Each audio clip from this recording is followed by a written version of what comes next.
저는 요양원에서 아들에게 전화를 걸 수 없게 되었습니다. 이유는 단 하나, 계약서 한 장 때문이었습니다. 그 계약서에는 제 이름보다 아들의 권한이 먼저 적혀 있었습니다. 그날까지 저는 몰랐습니다. 요양원에 들어온다는 게 불봄을 받는다는 뜻이 아니라 결정권을 넘기는 일이 될 줄은 말입니다. 이 이야기는 불효 자식 이야기만은 아닙니다. 저처럼 자식에게 짐 되기 싫어서 도장을 찍은 사람들이라면 끝까지 들어야 할 이야기입니다. 안녕하세요. 저는 김영자, 72살입니다. 남편이 세상을 떠난 지 벌써 8년이 흘렀습니다. 혼자 산다는 말을 누군가에게 할 때마다 저는 괜히 덧붙이는 말들이 있었습니다. 아직은 괜찮아요. 별로 불편하지 않아요. 오히려 자유로워요. 그런 말들이 저를 위한 건지 상대방을 안심시키기 위한 건지 스스로도 모를 때가 많았습니다. 지금 살고 있는 아파트는 20회가 넘게 제 보금자리였습니다. 새 것은 아니지만 저와 남편이 함께 만들어 온 추억들이 구석구석 배어 있는 공간이었습니다. 현관문을 닫을 때마다 저는 속으로 작은 기도를 올렸습니다. 오늘도 무사히 하루를 마쳤습니다. 그 말이 언제부터 습관이 되었는지는 기억나지 않습니다. 다만 혼자 사는 노인의 하루가 그렇게 조심스럽다는 걸 깨달은 건 비교적 최근의 일이었습니다. 아침이 되면 저는 가장 먼저 혈압약을 챙겨 먹었습니다. 작은 알약 하나가 제 하루를 시작하는 신호였습니다. 무릎이 아플 때면 나이 들면 다 그렇지라고 스스로를 달랬습니다.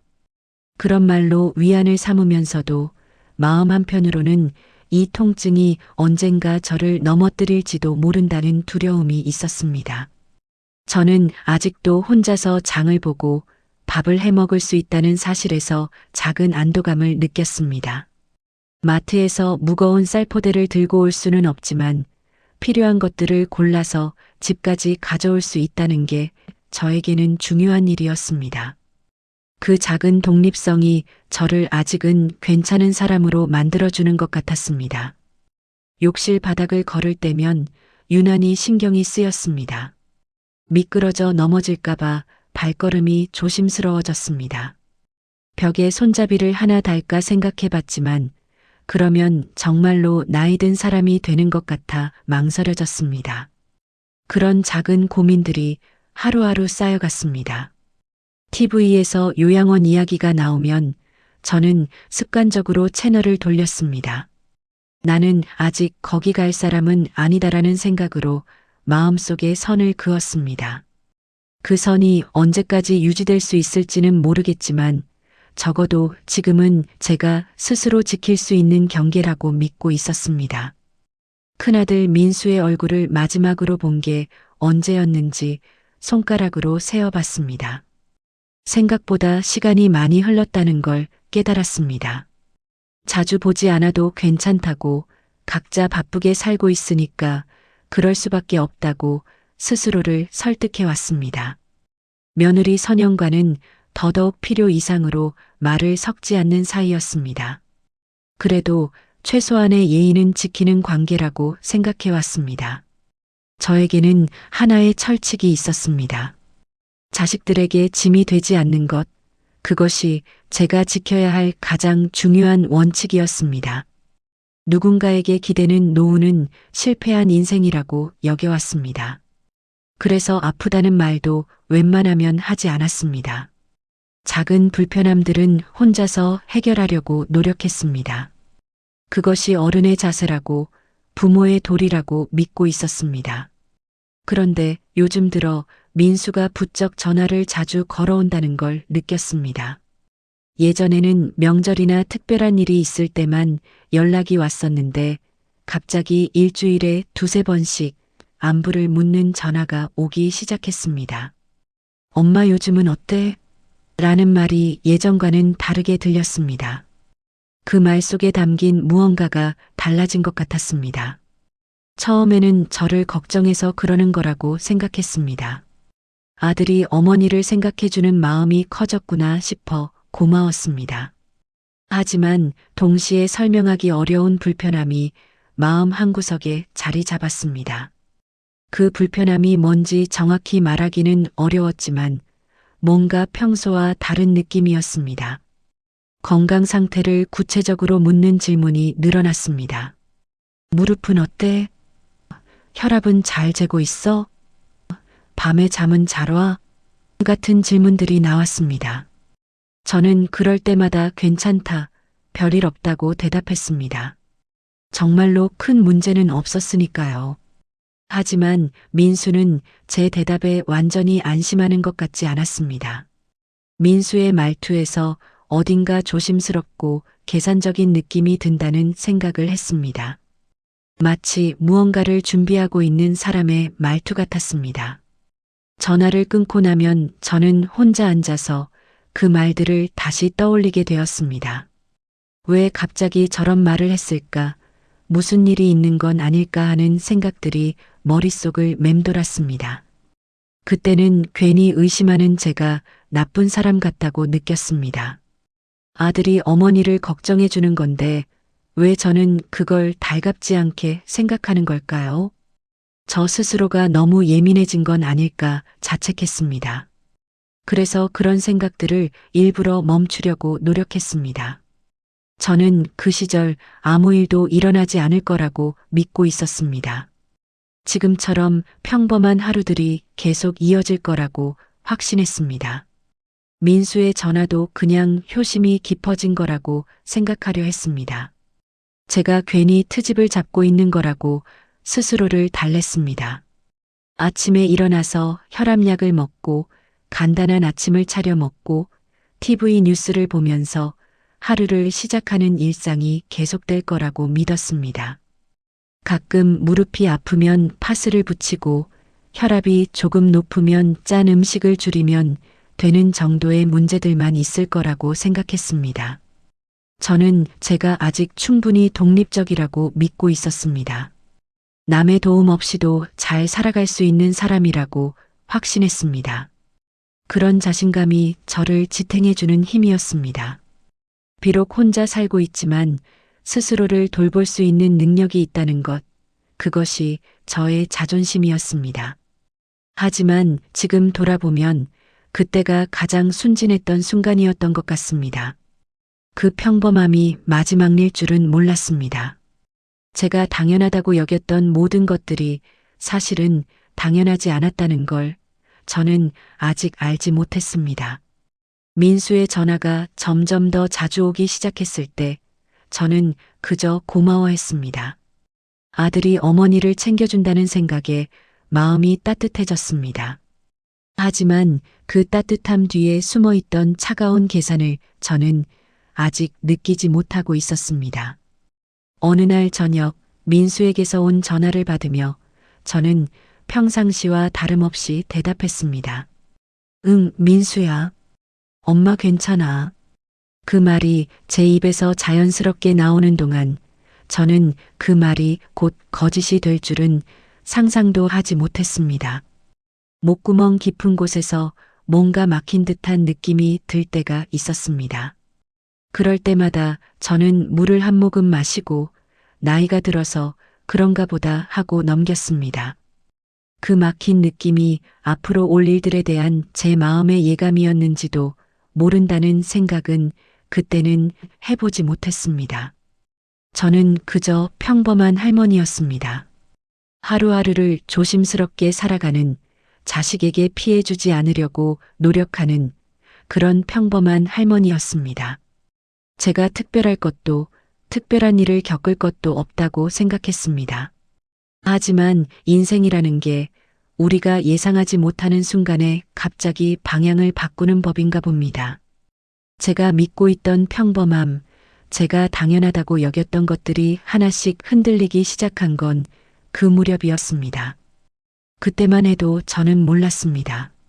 제 이름으로 살아가는 시간이 얼마 남지 않았다는 것을, 곧 다른 누군가의 결정에 따라 움직여야 할 날들이 올 것이라는 것을 말입니다. 민수가 처음으로 요양 이야기를 꺼낸 날을 저는 또렷하게 기억합니다. 그날도 평소처럼 안부 전화로 시작했습니다. 하지만 뭔가 달랐습니다. 민수의 목소리에서 평상시보다 더 신중한 톤이 느껴졌습니다. 엄마, 요즘 허리는 좀 어때? 그 말이 유난히 길게 이어지는 것 같았습니다.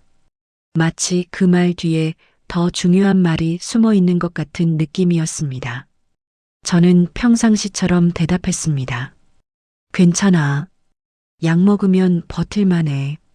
그때 민수가 잠시 말을 멈췄습니다. 그 침묵이 이상하게 길게 느껴졌습니다. 전화기 너머로 민수가 무언가를 고민하고 있다는 게 전해져 왔습니다. 저는 괜히 불안해져서 먼저 말을 꺼냈습니다. 왜? 무슨 일 있어? 그러자 민수가 조심스럽게 입을 열었습니다. 엄마, 요즘은 다 이렇게 해. 그 말이 무슨 뜻인지 저는 바로 이해하지 못했습니다. 민수는 잠깐 숨을 고른 뒤 계속 말했습니다. 요양이라는 게, 간병이라는 게, 전문적인 관리라는 게 있잖아. 요양, 간병, 관리. 그런 단어들이 한꺼번에 쏟아져 나왔습니다. 저는 순간적으로 웃음이 나왔습니다. 내가 벌써 그럴 나이는 아니지. 하지만 민수는 웃지 않았습니다. 오히려 더 진지한 목소리로 말을 이었습니다. 엄마, 사고라는 게 언제 날지 모르잖아.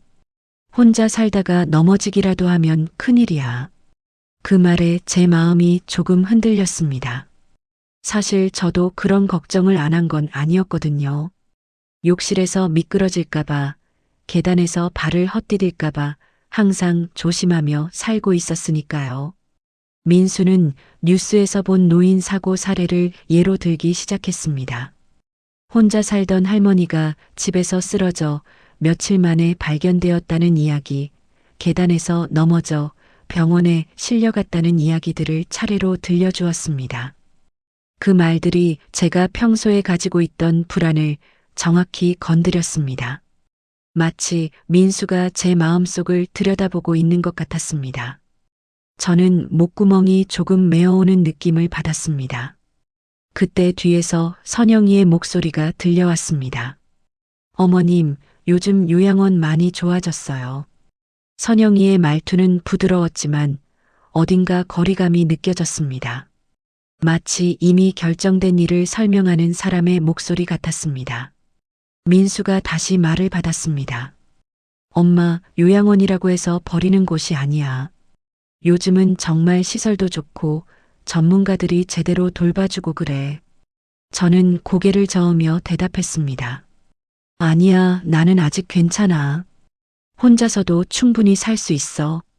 그러자 민수가 한숨을 쉬는 소리가 들렸습니다.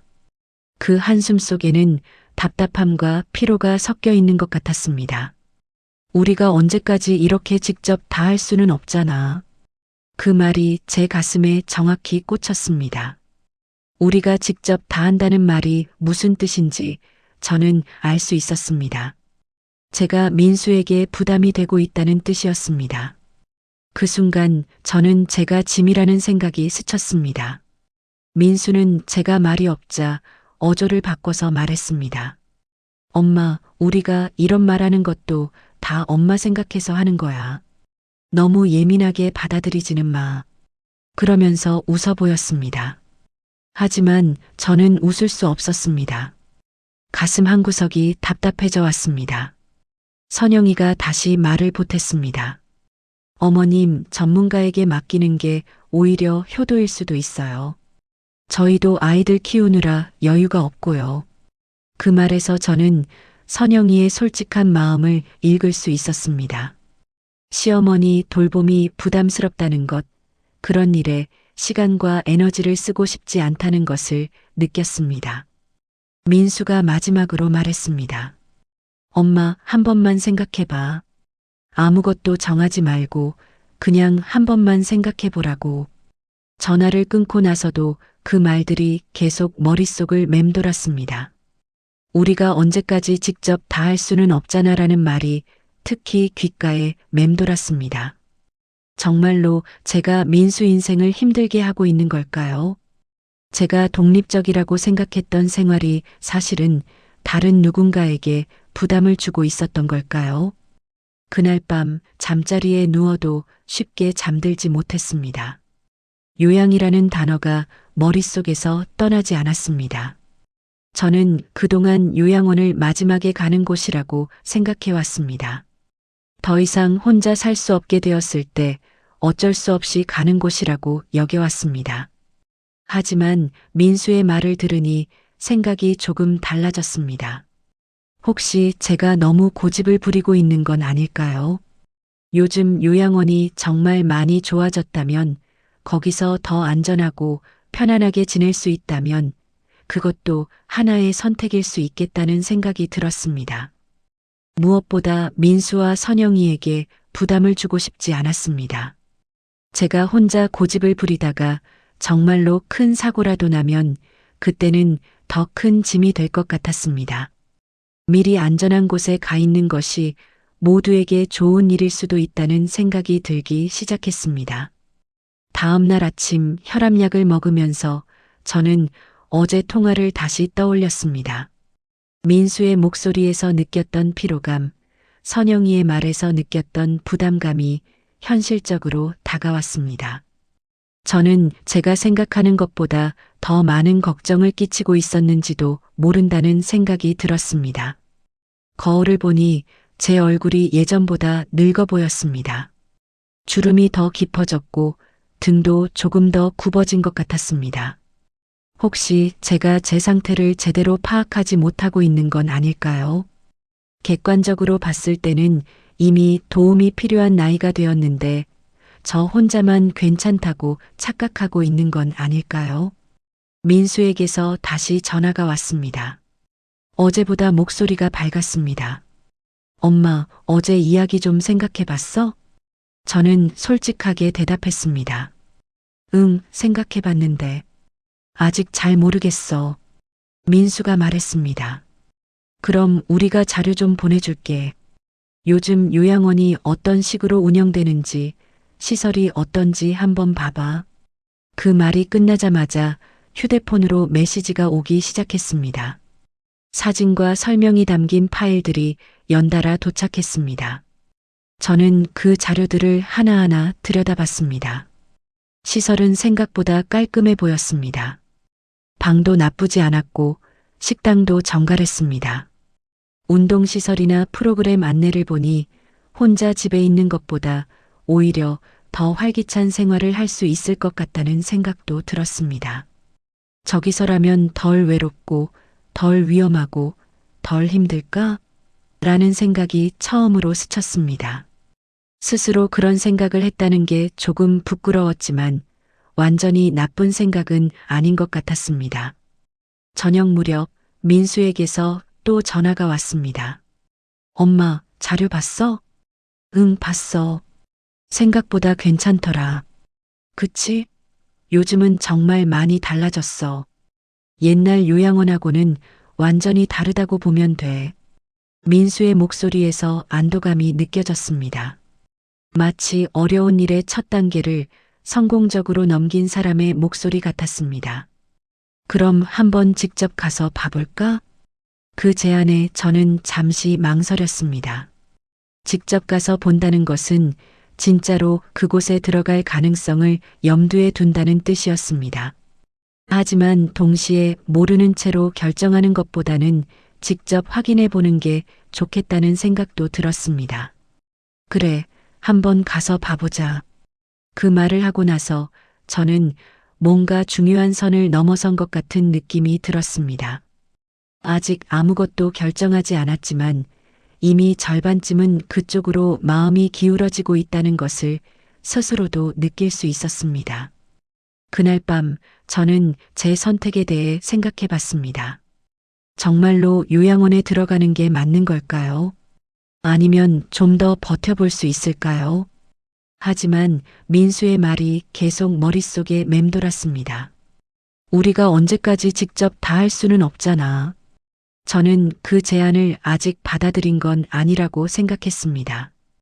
그저 알아보는 것뿐이라고 스스로를 설득했습니다. 하지만 마음 깊은 곳에서는 이미 이야기가 시작되고 있다는 것을 느끼고 있었습니다. 민수와의 통화를 끊은 뒤에도 그 말들이 계속 머릿속을 맴돌았습니다. 특히 요즘은 다 이렇게 한다는 말이 유난히 거슬렸습니다. 마치 제가 시대에 뒤떨어진 사람이라는 뜻처럼 들렸거든요. 하지만 동시에 정말로 요즘은 그런 게 당연한 일이 되었을 수도 있다는 생각도 들었습니다. 저는 일부러 며칠 동안 그 이야기를 다시 꺼내지 않았습니다. 괜히 먼저 말하면 제가 약해지는 것 같았습니다. 마치 제가 간절하게 원하는 것처럼 보일까봐 걱정되었습니다. 하지만 민수는 며칠 지나지 않아 다시 전화를 걸어왔습니다. 이번엔 더 구체적인 제안이었습니다. 엄마, 요양원 자료를 좀 더 자세한 걸로 보내드릴게. 계약 조건이나 이런 것들도 미리 알아봐야 하니까. 자료를 보내주겠다는 말에 저는 조금 놀랐습니다. 아직 아무것도 결정하지 않았는데 벌써 계약 이야기가 나오다니요. 하지만 미리 알아보는 것 정도야 나쁠 것 없다고 생각했습니다. 휴대폰으로 사진과 설명 파일이 연달아 도착했습니다. 이번에는 지난번보다 훨씬 많은 자료였습니다. 시설 안내뿐만 아니라 비용, 서비스 내용, 계약서, 양식까지 들어 있었습니다. 저는 그 사진들을 한참 들여다봤습니다.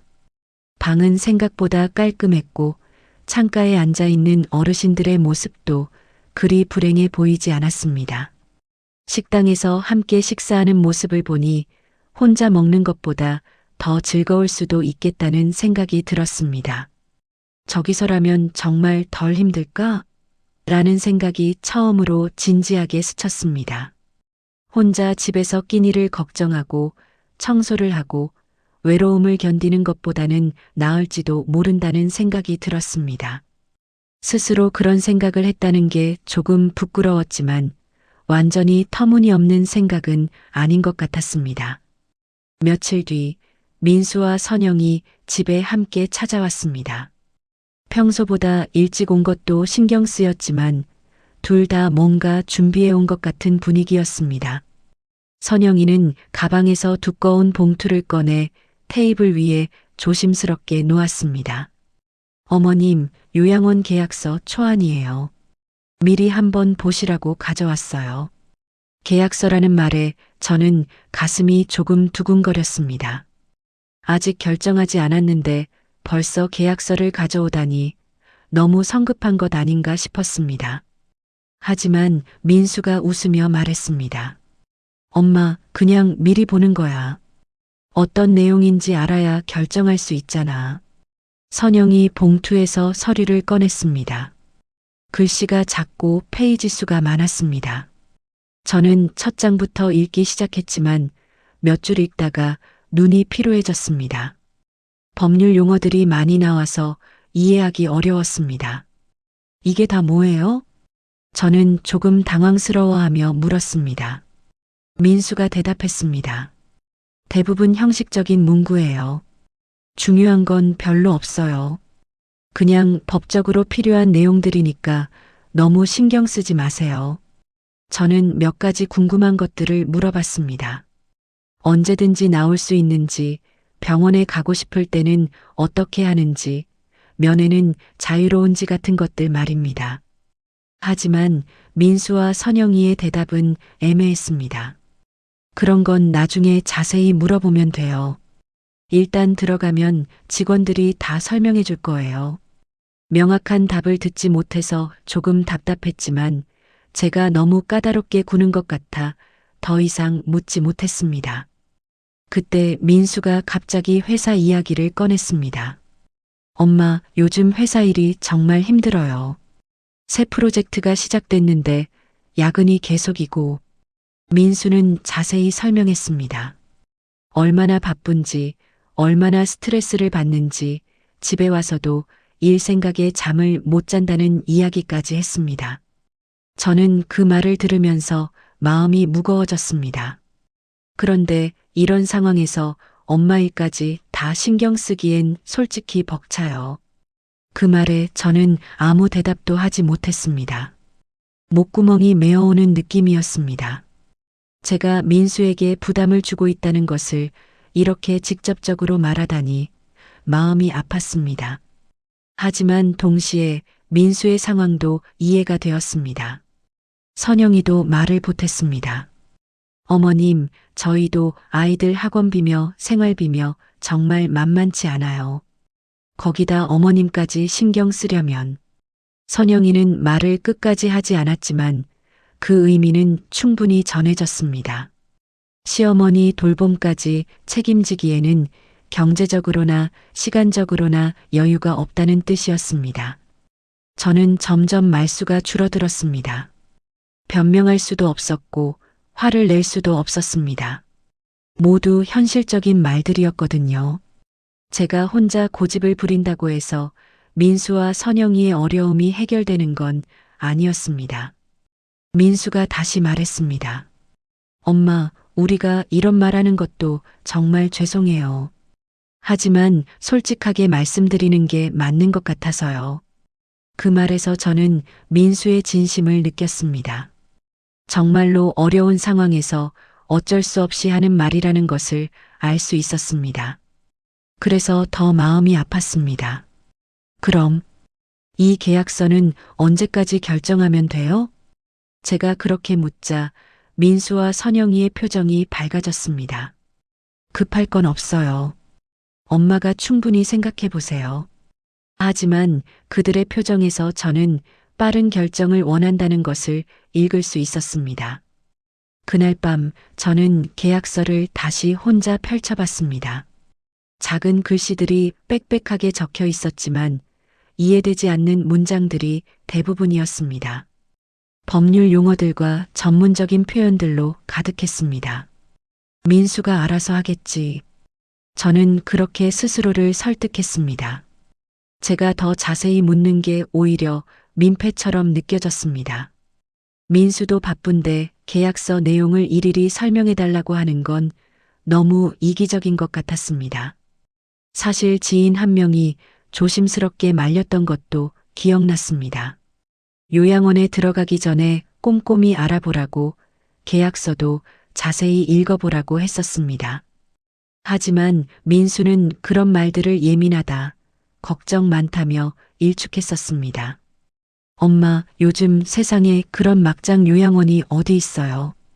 다 관리 감독받고 하는 거예요. 민수의 말이 맞는 것 같았습니다. 제가 괜히 의심 많은 사람처럼 굴고 있는 건 아닌가 싶었습니다. 저는 결국 제 판단을 의심하기 시작했습니다. 내가 괜히 고집 부리는 건가? 민수 말대로 요즘은 다 이렇게 하는 게 맞는 건가? 내가 너무 옛날 생각에 갇혀 있는 건가 하는 생각들이 머릿속을 채웠습니다. 무엇보다 민수와 선영이에게 더 이상 부담을 주고 싶지 않았습니다. 그들도 각자 어려움이 있는데 제가 고집을 부려서 그 어려움을 더 키우고 싶지 않았습니다. 그것이 부모로서, 어른으로서 해야 할 일인 것 같았습니다. 다음 날 아침 민수에게 전화를 걸었습니다. 민수야, 어제 이야기 좀 더 구체적으로 알아보자. 민수의 목소리가 확연히 밝아졌습니다. 정말요? 그럼 이번 주말에 직접 가서 봐볼까요? 그 말에 저는 잠시 망설였습니다. 직접 가서 본다는 것은 정말로 진지하게 고려하고 있다는 뜻이었습니다. 하지만 이미 여기까지 온 이상 끝까지 알아보는 게 맞는 것 같았습니다. 그래, 한번 가보자. 전화를 끊고 나서 저는 뭔가 중요한 결정을 한 것 같은 느낌이 들었습니다. 아직 최종 결정은 아니었지만 그쪽으로 확실히 기울어지고 있다는 것을 스스로도 느낄 수 있었습니다. 그때부터 저의 선택은 이미 기울어지고 있었습니다. 서명은 아직이었지만 마음은 이미 반쯤 넘어가 있었습니다.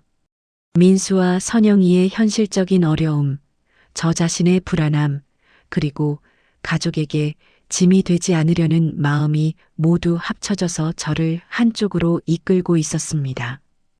저는 그때 몰랐습니다. 그 계약서에 숨어 있던 진짜 의미를, 그 선택이 가져올 결과를 말입니다. 요양원을 함께 가보기로 한 날을 저는 아직도 또렷이 기억합니다. 그날 아침 저는 평소보다 일찍 일어나서 옷을 골라 입었습니다. 무슨 옷을 입어야 할지 고민이 되었습니다. 너무 격식을 차리면 이상하고 너무 편하게 입으면 예의에 어긋날 것 같았습니다. 민수가 차를 가지고 와서 저를 데리러 왔습니다. 운전대를 잡은 민수의 표정은 평소보다 밝아 보였습니다. 선영은 조수석에 앉아 있었는데 손에 작은 수첩을 들고 뭔가 메모를 하고 있었습니다. 차 안은 필요 이상으로 조용했습니다. 평소 같았으면 이런저런 이야기를 나눴을 텐데 그날은 모두 말을 아꼈습니다. 저는 창밖만 보며 지나가는 풍경을 바라봤습니다. 마음이 복잡해서 무슨 말을 해야 할지 모르겠더라고요. 차가 시내를 벗어나 조금 외곽으로 향했습니다. 생각보다 멀지 않은 곳에 있었습니다. 건물이 눈에 들어왔을 때 저는 조금 놀랐습니다. 제가 상상했던 것보다 훨씬 새 것처럼 보였거든요. 담장도 깔끔하고 정원도 잘 가꿔져 있었습니다. 어때, 엄마? 생각보다 괜찮지? 민수가 차를 주차장에 세우며 말했습니다. 저는 고개를 끄덕였습니다. 정말로 생각보다 괜찮아 보였습니다. 옛날에 제가 상상했던 어둡고 음침한 요양원의 모습과는 전혀 달랐습니다. 입구에 들어서자 직원 한 분이 웃으며 맞아주었습니다. 젊은 여자 직원이었는데 친절하고 밝은 모습이었습니다. 민수는 그 웃음을 보며 안도한 표정을 지었습니다. 마치 자신의 선택이 옳았다는 확신을 얻은 것 같았습니다. 어머님, 안녕하세요. 김영자 어머님이시죠? 저는 이곳 상담을 담당하고 있는 정미라입니다. 직원의 인사가 정중했습니다. 제 이름을 미리 알고 있다는 게 조금 신기했습니다. 분명 민수가 미리 연락을 해둔 것 같았습니다. 시설 안내가 시작되었습니다. 로비부터 시작해서 식당, 휴게실, 개인실까지 차례로 둘러봤습니다. 시설 설명은 대부분 민수가 대신 들었습니다. 저는 고개를 끄덕이며 따라다니기만 했습니다. 뭔가 물어보고 싶은 게 있어도 민수가 먼저 질문을 하거나 직원이 먼저 설명을 해주어서 제가 직접 입을 열 기회가 많지 않았습니다. 개인실을 보여주었을 때 저는 마음이 조금 움직였습니다. 방은 그리 크지 않았지만 깔끔했고 창가에서 바라본 정원 풍경이 나쁘지 않았습니다. 침대, 옷장, 작은 책상까지 필요한 가구들이 다 갖춰져 있었습니다. 여기라면 정말 괜찮을지도 모르겠다. 그런 생각이 처음으로 진지하게 스쳤습니다. 혼자 집에서 외롭게 지내는 것보다 이런 곳에서 다른 분들과 함께 지내는 것도 나쁘지 않을 것 같다는 생각이 들었습니다. 식당에서는 점심시간이어서 어르신들이 식사를 하고 계셨습니다. 대부분 조용히 드시고 계셨지만 가끔 웃음소리도 들려왔습니다. 그 모습을 보니 마음이 조금 따뜻해졌습니다. 혼자서 끼니를 때우는 것보다는 이렇게 함께 먹는 게 더 좋을 수도 있겠다는 생각이 들었습니다. 1시간 정도 둘러본 뒤 상담실로 이동했습니다. 정미라 씨가 상세한 설명을 시작했습니다.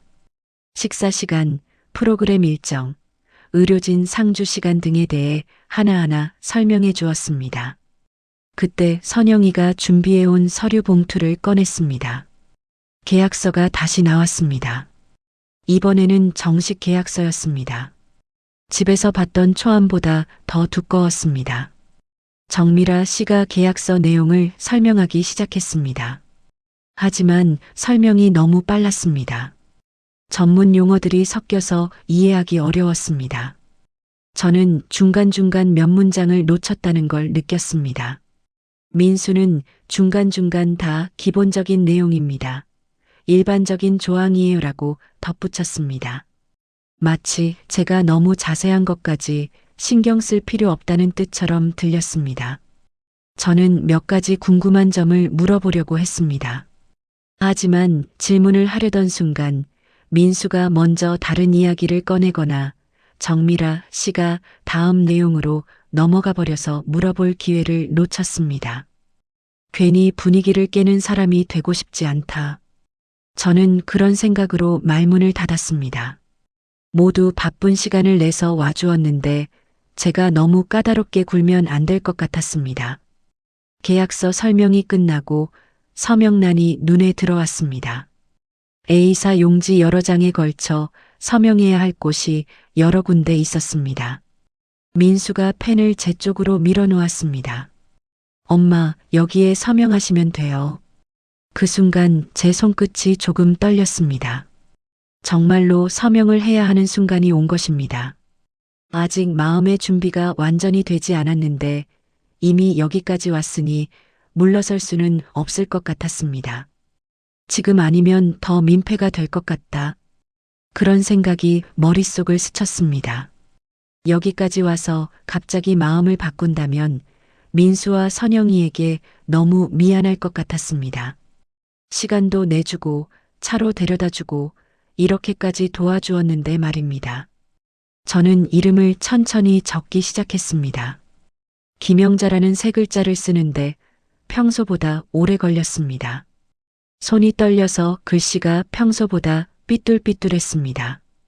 도장을 찍는 소리가 유난히 크게 들렸습니다. 쿵 하는 그 소리와 함께 뭔가 중요한 것이 끝나버린 느낌이 들었습니다. 돌이킬 수 없는 선을 넘어섰다는 생각이 들었습니다. 민수의 어깨가 그제야 내려가는 게 보였습니다. 그동안 긴장하고 있었다는 게 느껴졌습니다. 선영도 서류를 정리하며 작게 한숨을 돌렸습니다. 마치 어려운 일을 성공적으로 마무리한 사람들의 모습이었습니다. 정미라 씨가 말했습니다. 네, 이제 다 정리됐습니다. 입소는 다음 주부터 가능하세요. 다음 주라는 말에 저는 조금 놀랐습니다. 생각보다 빨랐습니다. 아직 마음의 준비도 제대로 안 됐는데 벌써 다음 주라니요. 하지만 이미 계약서에 서명을 했으니 어쩔 수 없는 일이었습니다. 돌아오는 차 안에서 민수는 전보다 말이 많아졌습니다. 시설이 얼마나 좋았는지, 직원들이 얼마나 친절했는지 계속 말했습니다. 마치 자신의 선택이 옳았다는 것을 확인받고 싶어 하는 것 같았습니다. 저는 창밖을 보며 아무 말도 하지 않았습니다. 마음이 복잡해서 뭐라고 대답해야 할지 모르겠더라고요. 정말로 좋은 선택을 한 건지 아니면 너무 성급했던 건지 확신이 서지 않았습니다. 집에 도착하자 갑자기 피로가 몰려왔습니다. 하루 종일 긴장했던 것 같습니다. 민수와 선영이는 곧 돌아갔고 저는 혼자 남았습니다. 계약서 사본을 가방에 넣어두면서 저는 오늘 제가 한 선택에 대해 생각해 봤습니다. 정말로 이게 맞는 선택일까요? 아직도 혼자 살 수 있는데 너무 서둘렀던 건 아닐까요? 하지만 이미 서명을 했으니 되돌릴 수는 없었습니다. 그리고 솔직히 말하면 마음 한편으로는 안도감도 있었습니다. 더 이상 혼자서 모든 걸 감당하지 않아도 된다는 생각이 들었거든요. 그날 밤 저는 제가 선택을 했다고 믿었습니다. 하지만 지금 돌아보면 이미 그때 선택권은 저에게서 멀어져 있었던 것 같습니다. 저는 그저 준비된 수순을 따라갔을 뿐이었습니다. 계약서를 자세히 읽지 못한 것, 충분히 질문하지 못한 것, 그 모든 것들이 나중에 어떤 결과를 가져올지 그때는 몰랐습니다.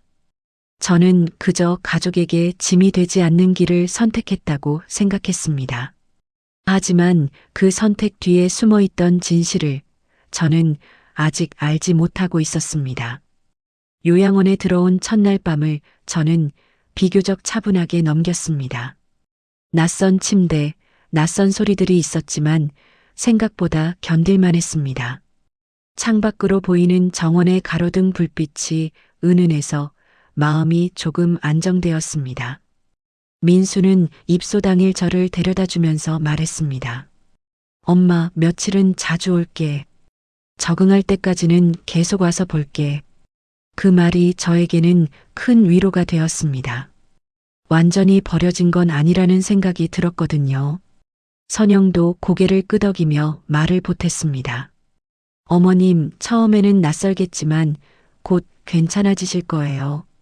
그 말들이 진심으로 들렸습니다. 저는 고마운 마음으로 대답했습니다. 고맙다. 너희들이 이렇게 신경 써줘서. 처음 이틀은 정말로 약속대로 면회가 있었습니다. 민수는 첫날 오후에 왔고 둘째 날에는 선영과 함께 왔습니다. 비록 짧은 시간이었지만 얼굴을 볼 수 있다는 것만으로도 마음이 든든했습니다. 민수는 제가 어떻게 지내는지, 불편한 것은 없는지 꼼꼼히 물어봤습니다. 식사는 어떤지, 직원들은 친절한지, 밤에 잠은 잘 오는지까지 하나하나 확인했습니다. 엄마, 뭔가 불편하면 바로 말해. 내가 직원들한테 이야기할게.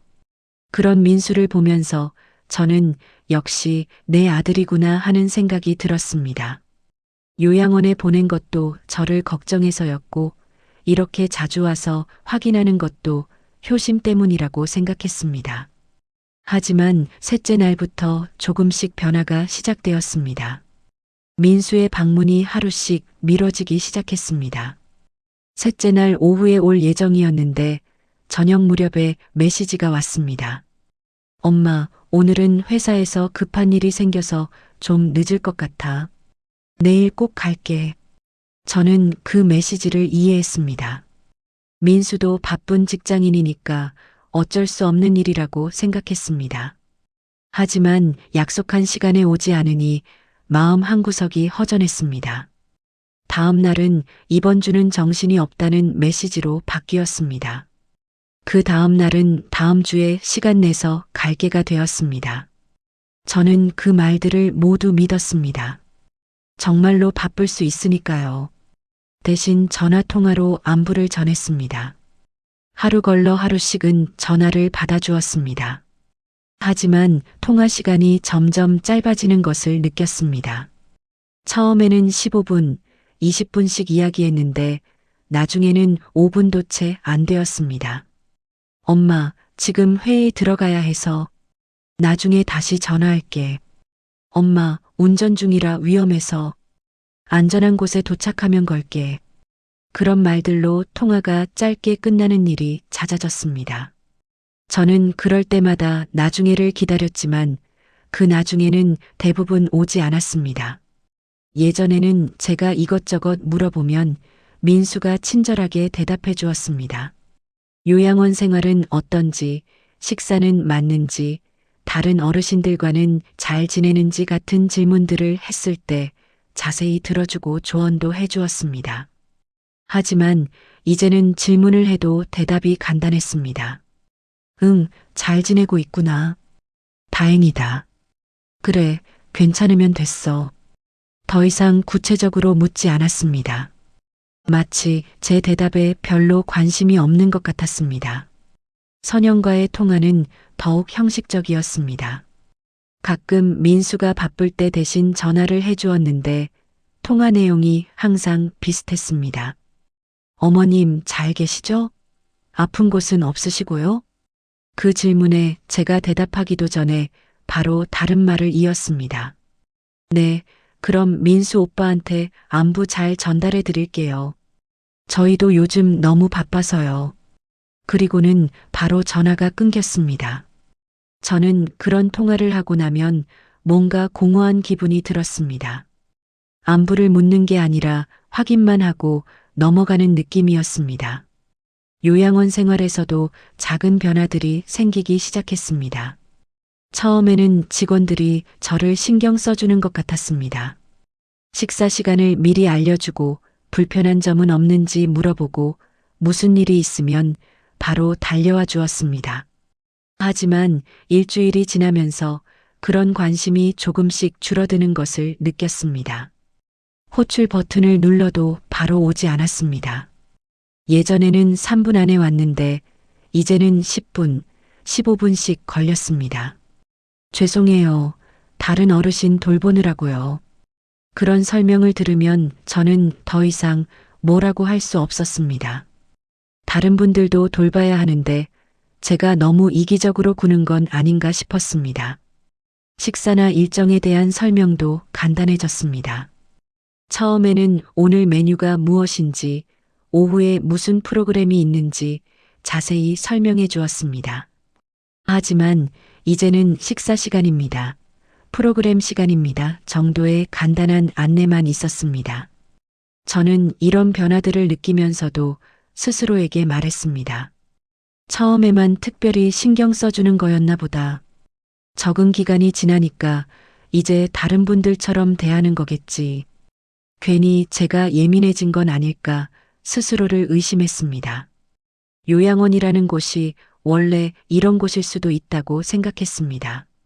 하지만 마음 한구석에서는 다른 느낌이 들기도 했습니다. 처음에 받았던 관심과 지금의 대우가 너무 달랐거든요. 처음에는 저를 새로 오신 분으로 특별히 보살펴 주었다면 이제는 여기 사는 사람 중 하나로 취급하는 것 같았습니다. 그 차이가 뭔지 정확히 설명하기는 어려웠지만 분명히 달라진 것이 있었습니다. 직원들의 말투, 서비스의 속도, 관심의 정도 모든 게 미묘하게 변했습니다. 어느 날 저는 민수에게 이런 변화에 대해 조심스럽게 말해봤습니다. 서운하다는 표현까지는 아니었지만 예전과 달라진 것 같다고 말했습니다. 엄마가 너무 생각이 많은 것 같아. 민수는 그렇게 대답했습니다. 그 말에 저는 더 이상 무엇을 말해야 할지 몰랐습니다. 제가 예민한 건가 아니면 정말 뭔가 변한 건가 헷갈렸습니다. 선영에게도 한번 그런 이야기를 해봤습니다. 처음에 받으실 때보다 조금 달라진 것 같다고 느끼세요? 선영은 잠시 생각하더니 대답했습니다. 어머님, 그런 건 적응 기간이라 그런 거예요. 처음에는 새로 오셔서 특별히 신경 써주는 거고 익숙해지면 자연스럽게 되는 거죠. 그 설명이 논리적으로는 맞는 것 같았습니다. 하지만 이상하게 마음에 걸렸습니다. 적응 기간이라는 말이 뭔가 이상했습니다. 적응한다는 건 제가 이곳에 맞춰야 한다는 뜻인가요? 아니면 이곳이 저에게 맞춰주는 시간이 끝났다는 뜻인가요? 밤에 혼자 누워있으면 계속 그런 생각이 들었습니다. 괜히 계약서 이야기가 떠올랐습니다. 가방 속에 넣어둔 계약서 사본이 무겁게 느껴졌습니다. 그때는 제대로 읽지 못했던 그 내용들이 궁금해졌습니다. 하지만 저는 아직 큰일이 아니라고 스스로를 설득했습니다. 적응하는데 시간이 걸리는 거라고, 모든 게 새로우니까 예민해진 거라고 생각하려 했습니다. 괜히 문제를 삼으면 제가 까다로운 사람이 될 것 같았습니다. 민수에게 또 전화해서 불평하면 엄마가 너무 예민하다는 말을 또 들을 것 같았습니다. 그래서 저는 다시 참고 넘겼습니다. 이 정도 변화는 자연스러운 것이라고, 제가 적응하면 될 일이라고 스스로를 달랬습니다. 하지만 마음 한구석의 불편함은 계속 쌓여갔습니다. 설명하기 어려운 불안감이 자꾸 커졌습니다. 뭔가 잘못되어 가고 있다는 느낌이 들었지만 그것이 무엇인지 정확히 알 수는 없었습니다. 그 불안감은 곧 현실이 되기 시작했습니다. 저는 그때 아직 몰랐습니다. 이것이 시작에 불과하다는 것을, 더 큰 변화들이 기다리고 있다는 것을 말입니다. 어느 날부터 민수의 전화는 아예 오지 않기 시작했습니다. 처음에는 하루 이틀 정도야 바쁠 수 있다고 생각했습니다. 하지만 일주일이 지나도 열흘이 지나도 민수에게서는 아무 소식이 없었습니다. 저는 먼저 전화를 걸기 시작했습니다. 하지만 전화를 걸어도 신호만 가다가 끊기는 일이 잦아졌습니다. 처음 몇 번은 정말로 전화를 받을 수 없는 상황일 거라고 생각했습니다. 회의 중이거나 운전 중이거나 아니면 핸드폰을 못 들었을 수도 있다고 여겼습니다. 그래서 문자 메시지를 남겼습니다. 민수야, 엄마야. 전화 받을 수 있을 때 한번 연락해줘. 메시지를 보내고 나서 답장을 기다렸습니다. 1시간, 2시간, 3시간이 지났습니다. 답장은 한참 뒤에야 왔습니다. 길게는 하루가 지나서 오기도 했습니다. 답장 내용은 늘 비슷했습니다. 지금 회의 중이야. 나중에 전화할게. 오늘은 야근이라 늦어. 내일 시간 되면 연락할게. 출장 가서 바빠. 돌아오면 전화할게. 그런 답장들을 받을 때마다 저는 안도했습니다. 아, 정말로 바쁘구나. 그래도 답장은 해주네. 하지만 그 나중에 내일 돌아오면은 결코 오지 않았습니다. 민수가 전화를 하겠다고 한 나중을 기다리며 하루 종일 핸드폰을 들고 있었던 날들이 있었습니다. 혹시 전화벨 소리를 놓칠까봐 항상 가까운 곳에 두었습니다. 하지만 민수에게서 오는 전화는 없었습니다. 선영에게 전화를 걸어봤습니다.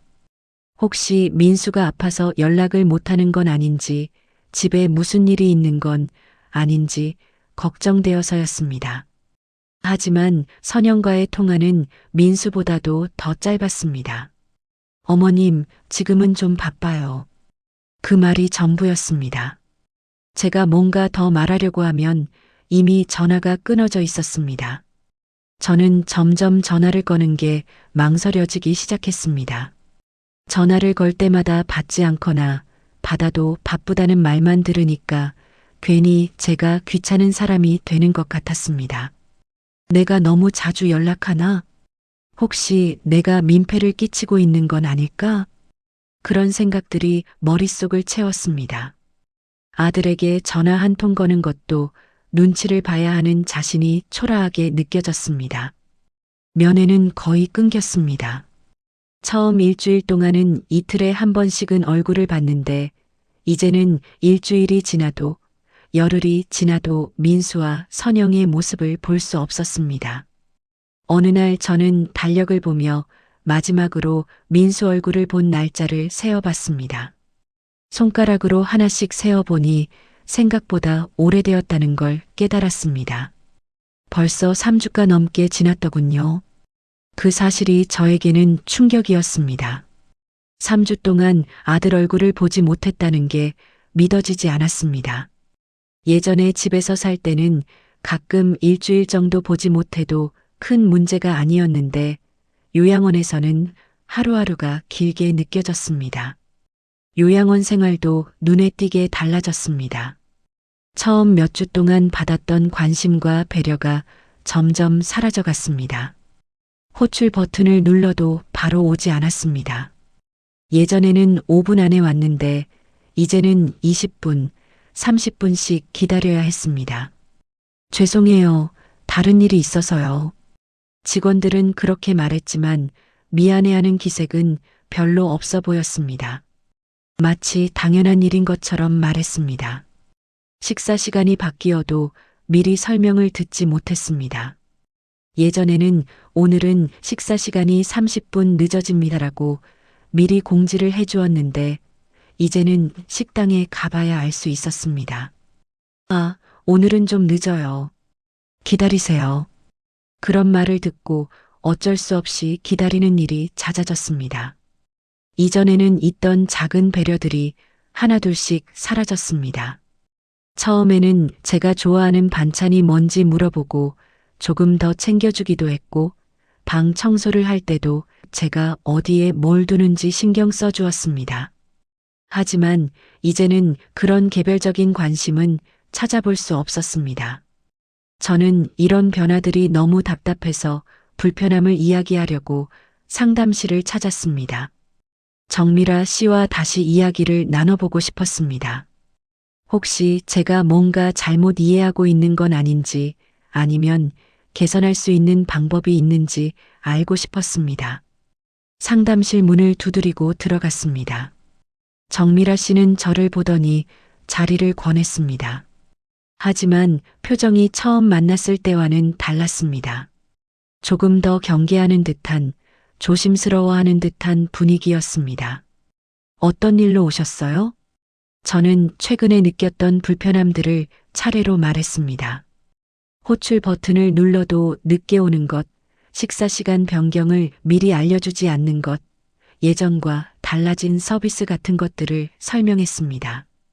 정미라 씨는 제 말을 끝까지 들은 뒤 책상 서랍에서 뭔가를 꺼냈습니다. 계약서였습니다. 저는 그 모습을 보고 조금 당황했습니다. 왜 갑자기 계약서를 꺼내는 건지 이해할 수 없었습니다. 어머님, 이런 사항들을 변경하시려면 보호자 동의가 필요합니다. 그 말을 듣는 순간 저는 귀를 의심했습니다. 보호자 동의가 필요하다니 그게 무슨 뜻인지 처음에는 이해하지 못했습니다. 뭐가 보호자 동의가 필요하다는 거예요? 제가 불편하다고 말하는 건데요. 저는 목소리를 조금 높여서 물었습니다. 내일인데 왜 내 말로는 안 되는지 정말 궁금했습니다. 제가 직접 느끼는 불편함을 말하는 것도 다른 사람의 허락이 필요하다는 건가요? 정미라 씨는 조심스럽지만 단호한 목소리로 대답했습니다. 죄송하지만 계약상 보호자 결정 사항입니다. 서비스 변경이나 추가 요청 사항은 모두 보호자를 통해서만 가능합니다. 그 말에 제 가슴이 턱 막히는 느낌이었습니다. 계약상 보호자 결정 사항이라니 저는 여기서 무엇인가요? 그냥 관리받는 물건인가요? 저는 처음으로 목소리를 높였습니다. 그럼 제 의견은 전혀 중요하지 않다는 말씀인가요? 제가 불편하다고 해도 아들이 괜찮다고 하면 그대로 있어야 한다는 거예요? 정미라 씨는 난처한 표정을 지었습니다. 하지만 답변은 변하지 않았습니다. 정말 죄송합니다. 하지만 계약서에 명시된 사항이라서 저희도 어쩔 수 없어요. 그러면서 미안하다는 말과 함께 더 이상 도와줄 수 없다고 했습니다. 저는 더 이상 무슨 말을 해야 할지 모르겠더라고요. 화가 났지만 동시에 무력감이 몰려왔습니다. 상담실을 나와 돌아오는 길에 저는 복도 의자에 잠시 앉아 있었습니다. 다리에 힘이 빠져서 더 이상 걸을 수가 없었습니다. 복도에는 사람들 발소리만 들렸고 아무도 저를 보지 않았습니다. 앉아 있으면서 저는 이상한 느낌이 들었습니다. 여기 있는 다른 어르신들, 지나가는 직원들, 모든 사람들이 저를 마치 투명인간처럼 대하는 것 같았습니다. 그 순간 저는 깨달았습니다. 내가 여기서 사람이 아니라는 것을 말입니다. 저는 여기서 의견을 가질 수 있는 사람이 아니었습니다. 불편함을 호소할 권리도 개선을 요청할 자격도 없는 존재였습니다. 그저 관리당하는 대상일 뿐이었습니다. 계약서 한 장이 저를 가두고 있다는 생각이 들었습니다. 그 종이 한 장 때문에 저는 제 목소리를 낼 수 없게 되었습니다. 제 의견보다는 멀리 있는 아들의 결정이 더 중요한 사람이 되어버렸습니다. 저는 민수에게 다시 전화를 걸었습니다. 이번에는 정말로 중요한 일이라고 꼭 이야기해야 할 일이 있다고 말하고 싶었습니다. 하지만 민수는 이번에도 전화를 받지 않았습니다. 여러 번 걸어봐도 마찬가지였습니다. 신호만 가다가 끊어지거나 아예 연결되지 않았습니다. 그날 저는 인정할 수밖에 없었습니다. 저는 버려졌다는 사실을 말입니다. 아들이 저를 요양원에 맡긴 것은 돌봄을 위한 것이 아니라 짐을 벗어던지기 위한 것이었다는 걸 깨달았습니다. 계약서에 서명할 때만 해도 저는 선택을 한다고 생각했습니다. 하지만 사실은 제가 저 자신을 포기하는 서명이었던 것입니다. 그 한 장의 종이로 저는 더 이상 기명자가 아니라 관리 대상이 되어버렸습니다. 그날 밤 저는 가방 속에 넣어두었던 계약서를 다시 꺼냈습니다. 그 두꺼운 봉투를 손에 들고 한참을 망설였습니다. 처음엔 펼치기조차 싫었습니다. 종이를 보는 것만으로도 가슴이 답답해져 왔거든요. 하지만 더 이상 모른 척할 수는 없다고 스스로를 다그쳤습니다. 오늘 상담실에서 들었던 말들이 귓가에 맴돌았습니다. 보호자 동의가 필요합니다. 계약상 보호자 결정사항입니다. 그 말들의 진짜 의미를 알아야 한다고 생각했습니다. 스탠드를 켜고 작은 글씨를 하나씩 따라 읽기 시작했습니다. 처음에는 눈이 침침해서 글씨가 잘 보이지 않았습니다. 하지만 참고 견디며 한 글자 한 글자 놓치지 않으려고 노력했습니다. 예전에는 대충 넘겼던 문장들이 이번에는 눈에 들어오기 시작했습니다. 민수가 형식적인 내용이라고 했던 그 문장들 속에 숨어있던 의미들이 서서히 드러났습니다.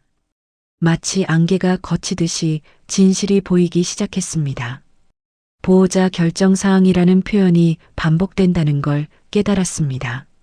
처음에는 한두 번 정도인 줄 알았는데 계속 읽어보니 거의 모든 조항에 그런 내용이 들어있더군요. 그 문장이 나올 때마다 저는 빨간 펜으로 밑줄을 그었습니다. 페이지가 넘어갈수록 밑줄이 늘어났습니다. 첫 번째 페이지에서는 두세 개였던 밑줄이 두 번째, 세 번째 페이지로 가면서 점점 많아졌습니다. 마지막 페이지에 이르렀을 때는 거의 모든 문단에 빨간 줄이 그어져 있었습니다. 제 이름은 앞부분에만 등장했습니다. 계약 당사자로서의 제 이름이 서명란에 적혀 있을 뿐 실제 내용에서는 저는 거의 언급되지 않았습니다. 대신 보호자, 법정 대리인, 가족 같은 단어들이 계속 나왔습니다. 실제 권한은 대부분 보호자에게 있었습니다. 제가 어디서 생활할지, 어떤 치료를 받을지, 언제 외출할 수 있을지, 심지어 누구를 만날 수 있을지까지도 보호자가 결정할 수 있다고 적혀 있었습니다. 가장 충격적이었던 건 제가 동의하지 않아도 가능한 조항들이 눈에 띄었다는 것입니다. 입소인의 의사와 관계없이 보호자 판단에 따라 입소인이 거부하더라도 같은 표현들이 곳곳에 숨어 있었습니다. 그때 민수가 계약서를 설명할 때 했던 말들이 하나씩 떠올랐습니다. 형식적인 거야, 엄마. 법적으로 필요한 내용이니까 엄마는 신경 안 써도 돼. 다 기본적인 조항들이야. 그 말들을 되돌아보니 모두 거짓은 아니었지만 진실도 아니었습니다.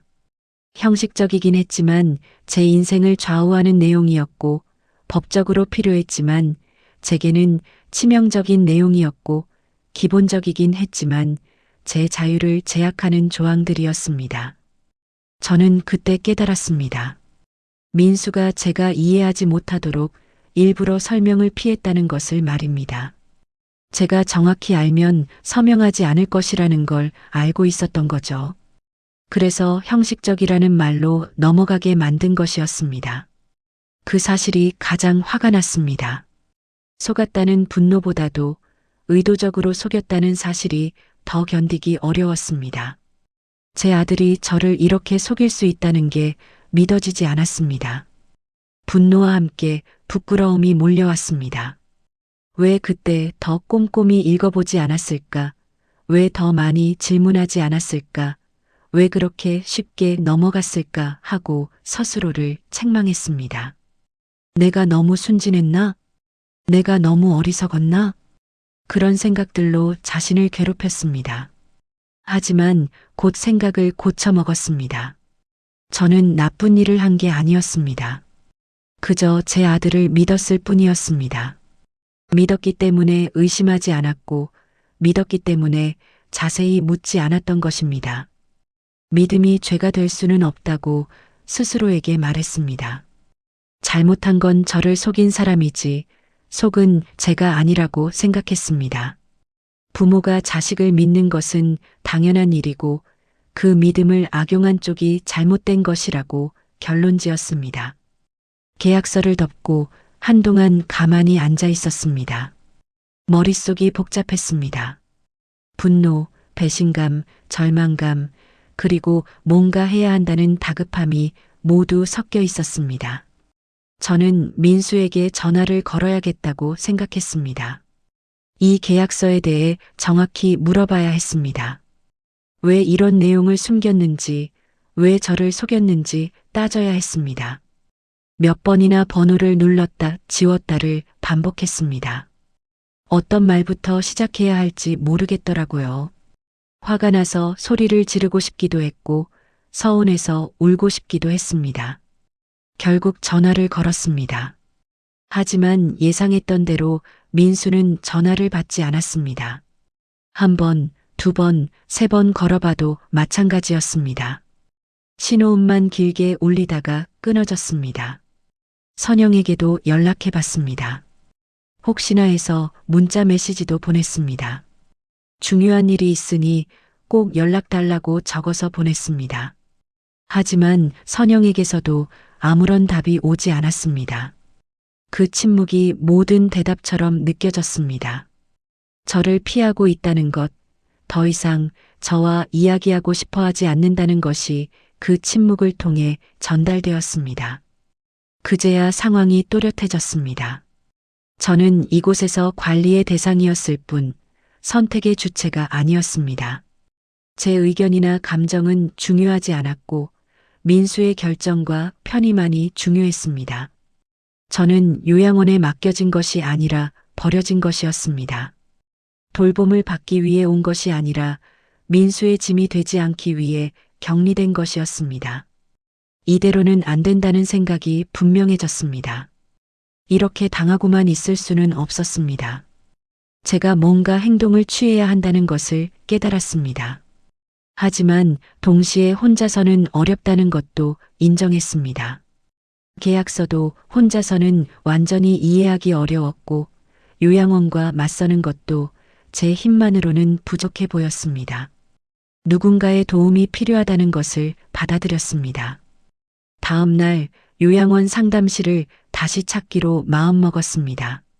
이번에는 불편함을 이야기하러 가는 게 아니라 제 권리에 대해 정확히 알아보러 가는 것이었습니다. 계약서의 내용에 대해 구체적으로 질문하고 제가 할 수 있는 일이 무엇인지 확인해 보려고 했습니다. 그때부터 저는 달라졌습니다. 더 이상 참는 사람이 아니라 확인하는 사람이 되었습니다.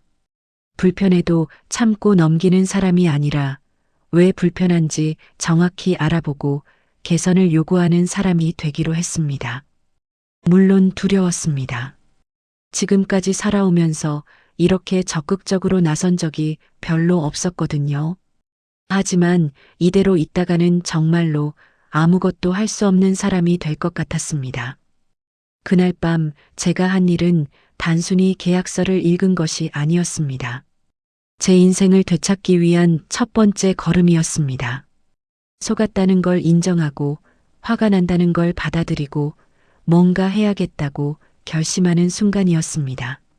저는 그날 밤 처음으로 제 편이 되어 주었습니다. 민수도 선영도 요양원도 제 편이 아니라는 걸 깨달았을 때 저라도 제 편이 되어야 한다고 생각했습니다.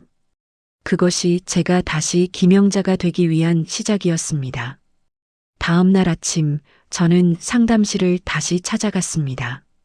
이번에는 이전과 완전히 다른 마음이었습니다. 불편함을 호소하러 가는 것도 도움을 구걸하러 가는 것도 아니었습니다. 제 권리에 대해 알아보러 가는 것이었습니다. 혼자가 아니라는 마음으로 상담실 문을 열었습니다. 사회복지사 정미라 씨가 저를 알아보고 자리를 권했습니다. 어제와는 달리 그녀의 표정에서 약간의 놀라움을 읽을 수 있었습니다. 제가 다시 찾아올 거라고는 예상하지 못했던 것 같았습니다. 어제 이야기했던 계약서 내용에 대해 더 자세히 알고 싶어서 왔어요. 저는 차분하지만 단호한 목소리로 말했습니다. 정미라 씨는 고개를 끄덕이며 제 말을 기다렸습니다. 저는 그동안 있었던 일을 처음부터 차분히 말했습니다. 요양원에 오게 된 경위, 민수와 선영과의 대화들, 계약서 서명 과정에서 느꼈던 의문들, 그리고 어제 밤 계약서를 자세히 읽으면서 알게 된 사실들까지 하나씩 설명했습니다. 말하면서도 저는 제가 과장하는 건 아닐지 걱정했습니다. 혹시 제가 너무 예민하게 받아들이고 있는 건 아닌지, 아니면 민수와 선영을 나쁘게 오해하고 있는 건 아닌지 계속 의심스러웠습니다. 하지만 정미라 씨는 중간에 끼어들지 않고 제 이야기를 끝까지 들어주었습니다. 가끔 고개를 끄덕이거나 그렇군요 같은 짧은 반응을 보일 뿐 제 말을 자르거나 성급하게 판단하지 않았습니다. 제 이야기가 끝나자 정미라 씨가 말했습니다. 계약서를 다시 한번 보겠습니다. 저는 가방에서 계약서를 꺼내 테이블 위에 펼쳤습니다. 어젯밤에 그어놓은 빨간 밑줄들이 여전히 선명했습니다. 정미라 씨는 그 밑줄들을 보더니 조항 몇 개를 바로 짚어냈습니다. 이 부분 어르신께 불리합니다. 그 말이 의외로 담담해서 더 크게 와닿았습니다. 화를 내거나 놀라는 것도 아니고 그냥 사실을 확인하듯이 말하는 그 어조가 오히려 더 확실하게 느껴졌습니다. 정말요? 제가 이상하게 생각한 게 아니었나요? 저는 조심스럽게 물었습니다. 그러자 정미라 씨가 고개를 저었습니다. 전혀 이상하지 않으세요. 이런 계약 내용은 명백히 입소자에게 불리한 조항들입니다. 그 순간 저는 처음으로 내가 이상한 게 아니구나라고 느꼈습니다. 그동안 스스로를 의심했던 시간들, 제가 너무 까다롭고 예민한 사람이라고 자책했던 순간들이 모두 헛된 것이었다는 걸 깨달았습니다. 정미라 씨는 보호자 권한과 본인 의사의 차이에 대해 자세히 설명해 주기 시작했습니다. 보호자라는 것은 입소자를 대신해서 결정을 내릴 수 있는 권한을 가진 사람이에요.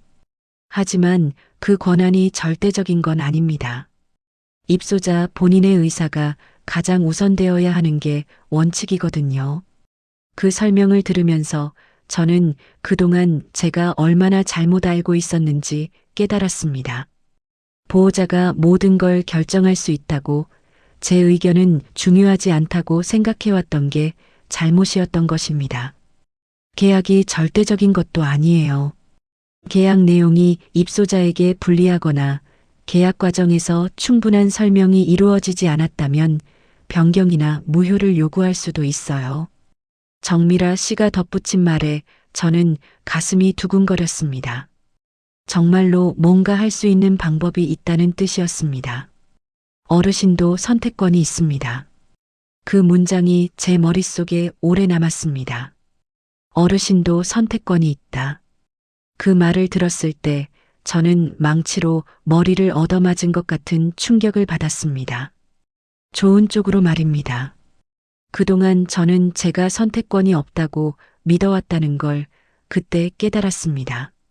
민수가 결정하면 따라야 하고 요양원에서 정하면 받아들여야 하고 계약서에 적힌 대로 살아야 한다고 생각해왔던 것입니다. 눈물이 나올 것 같아서 고개를 숙였습니다.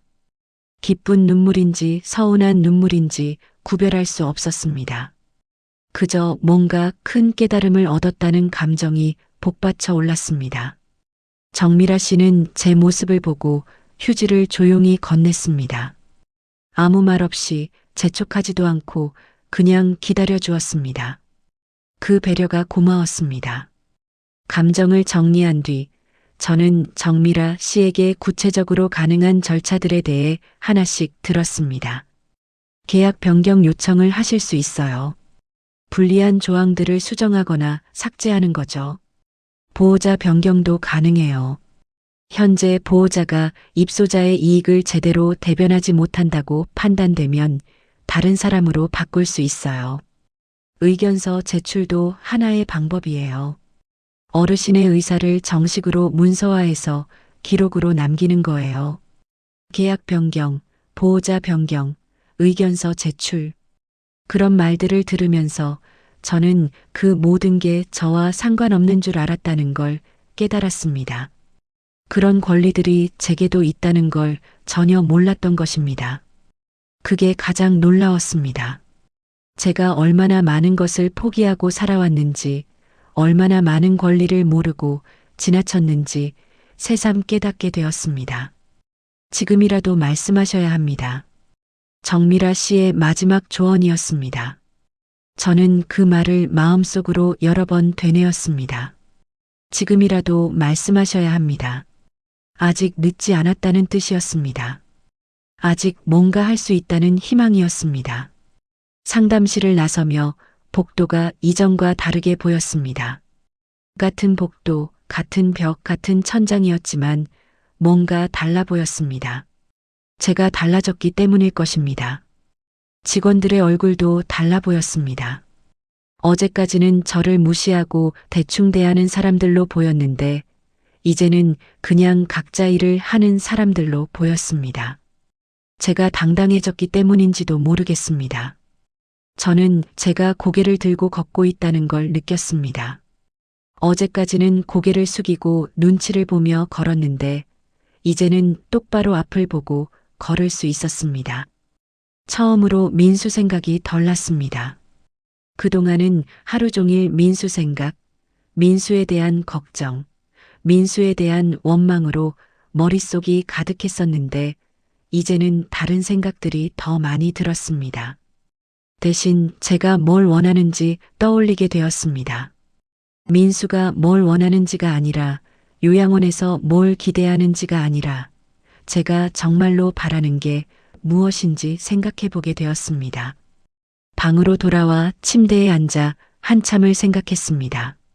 앞으로 어떻게 살아야 할지, 어떤 선택을 해야 할지 진지하게 고민했습니다. 남의 결정에 따라 사는 게 아니라 제 의지로 결정하는 삶에 대해 생각해 봤습니다. 더 이상 참고만 살 수는 없다는 결론에 이르렀습니다. 불편해도 참고, 서운해도 참고, 화가 나도 참고 사는 삶은 이제 끝내기로 했습니다. 그런 참음이 미덕이 아니라는 걸 깨달았습니다. 자식이 아니라 저 자신을 먼저 생각하기로 했습니다. 지금까지는 항상 민수가 어떻게 생각할지, 민수에게 부담이 되지는 않을지만 걱정했었는데 이제는 제가 어떻게 느끼는지, 제게 무엇이 좋은지를 먼저 생각하기로 결심했습니다. 그 결심이 두렵지 않았다고 하면 거짓말일 것입니다. 지금까지 살아온 방식을 바꾸는 것이니까 당연히 무서웠습니다. 하지만 그 두려움보다 더 큰 것은 희망이었습니다.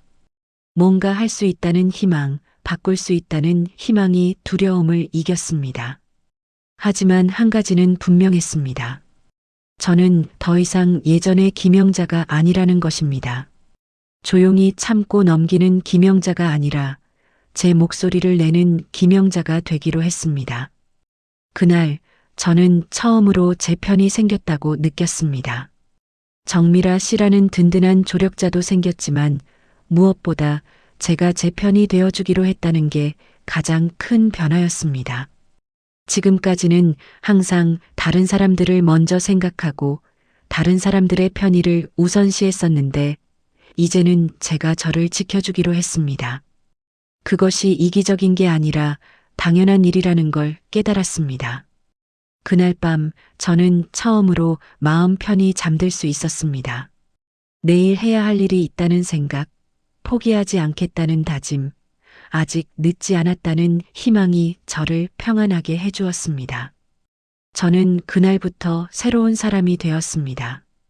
피해자가 아니라 주체가 된 사람, 당하고만 있는 게 아니라 행동하는 사람이 되었습니다. 정미라 씨와의 상담 이후 저는 하루를 그냥 흘려보내지 않았습니다. 그동안 막막하기만 했던 상황에 처음으로 구체적인 해결책이 보였거든요. 더 이상 망설이고 싶지 않았습니다. 계약 변경 절차에 대해 다시 한번 자세히 물어봤습니다. 정미라 씨는 친절하게 단계별로 설명해 주었고 저는 필요한 서류 목록을 하나하나 받아 적었습니다. 의견서 작성 방법, 제출 절차, 심지어 예상되는 소요 기간까지 꼼꼼히 메모했습니다. 그 과정이 생각보다 복잡하지 않다는 사실에 저는 놀랐습니다. 제가 상상했던 것처럼 어렵고 불가능한 일이 아니었습니다. 그저 절차를 따르고 서류를 준비하고 의사를 명확히 표현하면 되는 일이었습니다. 내가 괜히 겁먹고 있었구나. 그런 생각이 들었습니다. 그동안 포기했던 것들 중에 얼마나 많은 것들이 실제로는 가능했을까 하는 아쉬움도 들었습니다. 그날 오후 저는 민수에게 전화를 걸었습니다. 이번에는 이전과 완전히 다른 마음가짐이었습니다. 받지 않으면 계속 걸겠다고 마음먹었습니다. 피하거나 미룰 수 있는 대화가 아니었습니다. 첫 번째 전화는 신호만 울리다 끊어졌습니다. 두 번째도 마찬가지였습니다. 세 번째 전화를 걸었을 때도 한참 신호가 울렸습니다. 저는 끈기 있게 기다렸습니다. 몇 번의 신호 끝에 민수가 전화를 받았습니다. 엄마, 지금 바빠요. 나중에. 그의 목소리는 평소보다 날카로웠습니다. 짜증과 불편함이 섞여 있었습니다. 민수야, 중요한 이야기가 있어. 꼭 해야 할 말이야. 저는 숨을 고르고 차분하지만 단호한 목소리로 말했습니다. 민수는 잠시 말이 없다가 한숨을 쉬었습니다. 뭔데요? 저는 계약 이야기를 꺼냈습니다. 어제 상담실에서 들은 내용들, 계약서에 숨어 있던 조항들, 그리고 제가 알게 된 권리들에 대해 차근차근 설명하기 시작했습니다. 민수는 처음에는 무슨 말인지 모르겠다는 반응을 보였습니다. 엄마, 그게 갑자기 왜요? 무슨 문제라도 있어요? 저는 구체적으로 문제가 되는 조항들을 하나씩 말했습니다. 보호자 동의 없이는 아무것도 할 수 없다는 조항, 제 의견과 상관없이 결정될 수 있는 사항들, 그리고 제가 사실상 선택권을 포기하게 된다는 내용들을 정확히 짚어서 말했습니다. 제가 조항들을 하나씩 말하자 민수는 말을 끊었습니다. 엄마, 왜 갑자기 그런 걸 따져요? 지금까지 별 문제 없이 잘 지내셨잖아요. 그 말에 저는 처음으로 단호하게 대답했습니다. 내일이니까. 그 세 글자가 제 입에서 나오는 순간 저는 뭔가 중요한 선을 넘었다는 걸 느꼈습니다. 더 이상 변명하거나 설명할 필요가 없다는 생각이 들었습니다.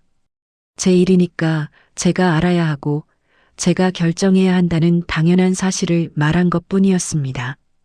민수는 잠시 말을 잇지 못했습니다. 제가 이렇게 단호하게 나올 거라고는 예상하지 못했던 것 같았습니다. 곧이어 짜증 섞인 목소리로 말했습니다.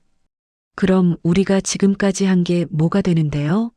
엄마 위해서 이것저것 알아보고 좋은 곳 찾아서 모시고 계약도 해드리고 그런 건 다 무시하고 이제 와서 이런 말씀을 하시면 저희는 뭐가 돼요?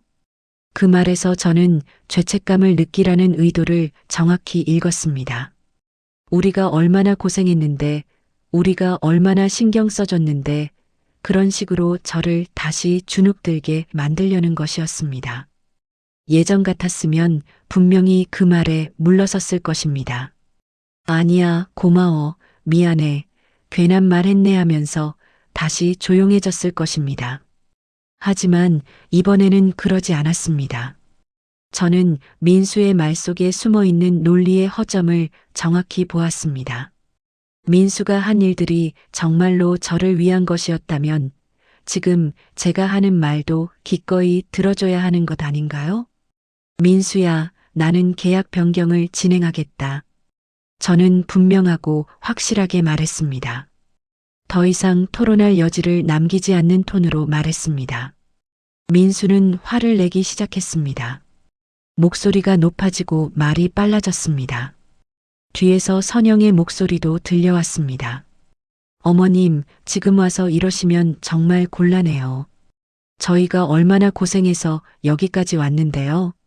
선영의 말에서 저는 곤란함이라는 단어에 주목했습니다. 누구에게 곤란한 일인지 생각해 봤습니다. 저에게 곤란한 일인가요? 아니면 민수와 선영에게 곤란한 일인가요?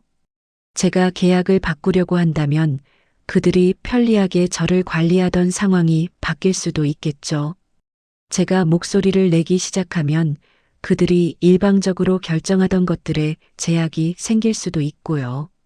결국 그 곤란함은 저의 것이 아니라 그들의 것이었습니다. 민수야, 선영아, 미안하지만 이건 내가 결정할 일이야. 저는 차분하게 말했습니다. 화를 내거나 감정적으로 대응하지 않았습니다. 그저 사실을 말했을 뿐입니다. 전화 너머로 민수와 선영이 서로 뭔가 이야기하는 소리가 들렸습니다. 잠시 후 민수가 다시 말했습니다. 엄마, 정말 이러실 거예요? 정말 우리 말 안 들으실 거예요? 그 말에서 저는 위협의 뉘앙스를 느꼈습니다. 우리 말을 안 들으면 어떻게 될지 알아? 하는 식의 협박 같은 것이었습니다. 응, 내가 결정할게. 저는 간단히 대답하고 전화를 끊었습니다. 전화를 끊고 나서 제 손이 떨리고 있다는 걸 느꼈습니다. 가슴도 빨리 뛰고 있었습니다. 하지만 후회는 전혀 없었습니다. 오히려 속이 시원했습니다. 다음 날 저는 요양원에 공식적으로 계약 변경 요청서를 제출했습니다. 정미라 씨가 도와주어서 필요한 서류들을 완벽하게 준비할 수 있었습니다. 서류를 제출하고 나자 직원들의 태도가 눈에 띄게 달라졌습니다. 이전처럼 저를 투명인간 취급하며 지나치지 않았습니다. 복도에서 마주치면 인사를 했고 필요한 설명도 더 자세히 해주었습니다. 아마도 제가 까다로운 입소자가 되었기 때문일 것입니다. 조용히 있을 사람이 아니라 권리를 주장할 줄 아는 사람이라는 걸 보여줬으니까요. 이틀 후 민수에게서 다시 전화가 왔습니다. 이번에는 설득이 아니라 다그침이었습니다. 엄마, 정말 이렇게 하실 거예요? 우리를 완전히 무시하고 혼자서 다 결정하실 거예요? 민수의 목소리에는 분노와 당황이 섞여 있었습니다. 상황이 자신들의 통제를 벗어났다는 것을 느끼고 있는 것 같았습니다. 저는 더 이상 길게 설명하지 않았습니다. 변명하거나 이해시키려고 노력하지도 않았습니다. 결정은 내가 한다. 그 말만 했습니다. 그 말이 제 인생에서 가장 무거운 말처럼 느껴졌습니다. 동시에 가장 중요한 말이기도 했습니다. 결정은 내가 한다. 그 말 속에는 제 인생을 되찾겠다는 의지가 담겨 있었습니다.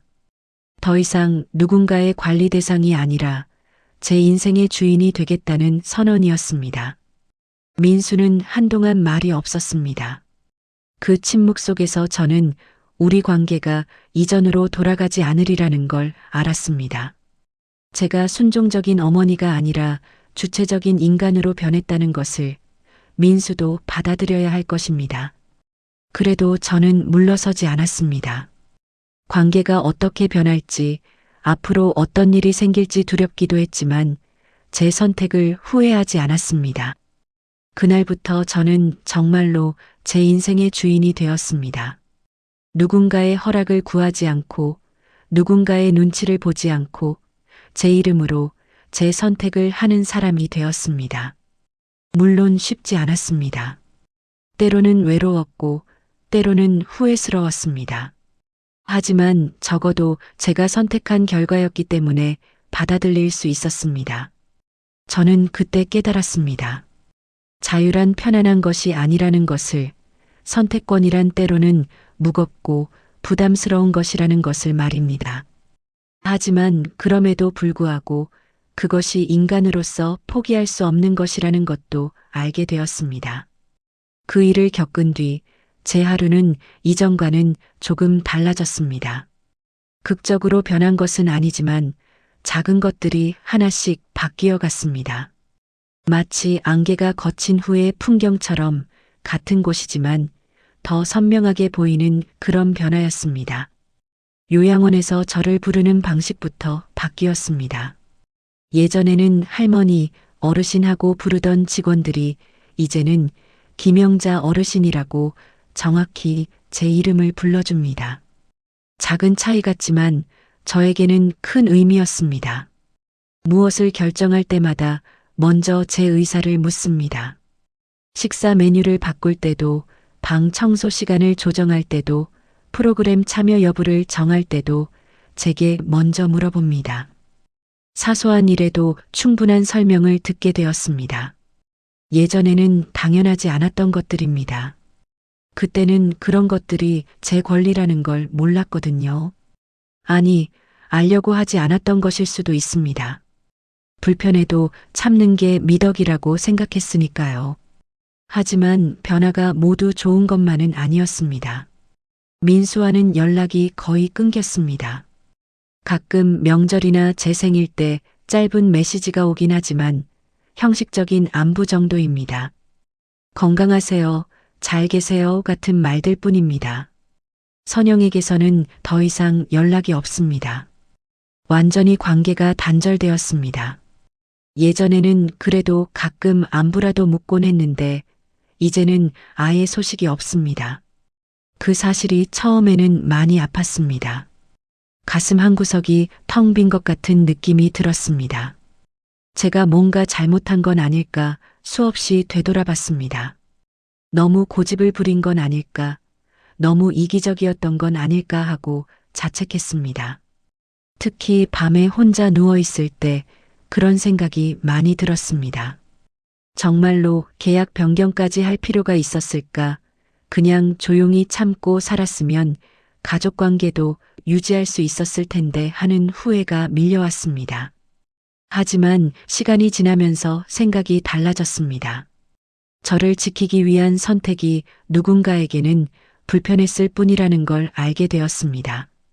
제가 잘못해서가 아니라 제가 더 이상 조용히 당하고만 있지 않겠다고 했기 때문에 불편해진 것이었습니다.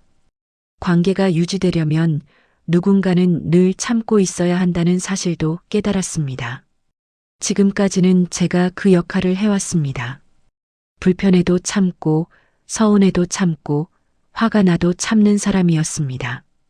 그래야 좋은 어머니, 착한 시어머니가 될 수 있다고 생각했습니다. 하지만 이제는 더 이상 그러고 싶지 않았습니다. 제가 계속 참는다고 해서 진짜 평화로운 가족이 되는 건 아니라는 걸 깨달았습니다. 그저 겉으로만 조용할 뿐, 속으로는 불공평한 관계가 계속될 뿐이었습니다. 밤에 혼자 누워있으면 가끔 민수 어릴 적 얼굴이 떠오릅니다. 무릎에 올라와서 엄마 엄마 하며 안기던 그 작은 아이의 모습이 생각날 때가 있습니다. 그럴 때마다 마음이 약해질 뻔합니다. 그 아이가 이렇게 될 줄 알았다면 내가 뭔가 잘못 키웠나? 그런 생각들이 스쳐 지나갑니다. 하지만 그때의 민수와 지금의 민수는 다른 사람이라는 것도 인정해야 했습니다. 그때의 저와 지금의 제가 다른 사람인 것처럼 말입니다. 그 선택을 하지 않았다면 저는 여전히 계약서 뒤에 숨어 있었을 것입니다. 누군가의 허락을 기다리며 누군가의 결정에 따라 살고 있었을 것입니다. 제 목소리를 낸 것이 잘못이었다고 할 수는 없었습니다. 지금의 저는 완벽하지 않습니다. 여전히 외롭습니다. 가끔은 무섭기도 합니다. 정말로 이렇게 사는 게 맞는 건지 확신이 서지 않을 때도 있습니다. 하지만 적어도 제 이름으로 결정하며 살고 있습니다. 그것만으로도 충분히 의미 있다고 생각합니다. 결과가 어떻든, 과정이 힘들든 제가 선택한 삶이니까 후회하지 않을 수 있습니다. 저는 이 이야기를 굳이 꺼내는 이유가 있습니다. 저 같은 사람이 또 생기지 않았으면 해서입니다.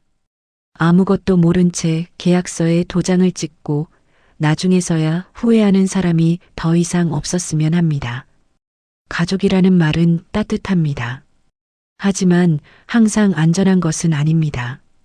특히 나이가 들고 몸이 불편해질수록 더 그렇습니다. 가족이라는 이름으로 포장된 통제가 있을 수 있고 사랑이라는 이름으로 가려진 방치가 있을 수 있습니다.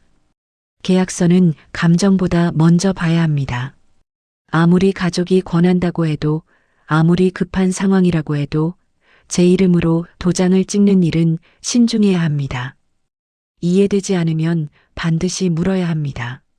설명이 애매하면 다시 설명을 들어야 합니다. 미안함 때문에 선택권을 넘기지 말아야 합니다.